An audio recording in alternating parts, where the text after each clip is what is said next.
जी, तो तमाम देखने वालों और सुनने वालों को दुबई से खुशामदीद। और मेरे पीछे बुर्जुल अरब है, जो कि तमाम दुनिया में बहुत ही ज़्यादा मशहूर है। लोग यहाँ पर देखने भी आते हैं और देख के जाते भी हैं।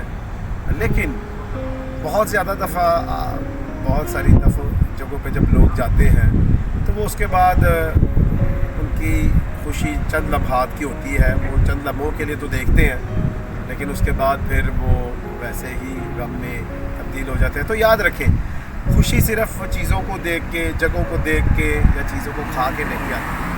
खुशी जो है हमेशा आपके अंदर होती है, जो कि आप जहाँ मर्जी जाएँ आपको वो खुशी आपके साथ जाती है। तो ये खुशी कोई आम सादा बात नहीं है, ये आपकी वो शुक्रगुजारी है जो कि आप हर वक्त करते हैं कि खुदा ने हमें तंदुरुस्त रखा है, उसने हमें बेहतर रखा है। तो इसलिए याद रखें कि जब भी आप किसी अच्छी जगह पे विज़िट करते हैं, वक्ती तौर पर खुश ना हो, बल्कि तब भी खुश हो, और जब आप वहाँ से चले जाते हैं या आप नॉर्मल हालात में हैं तब भी खुश रहें, क्योंकि खुश रहना ही सबसे बड़ी दौलत है। तो जब भी मेरा ये क्लिप देखें, इसको पसंद भी करें, इसको सब्सक्राइब भी करें। खुश रहें, शाद रहें, आबाद रहें। अपना और अपने इर्द गिर्द लोगों का बहुत ख्याल रखें।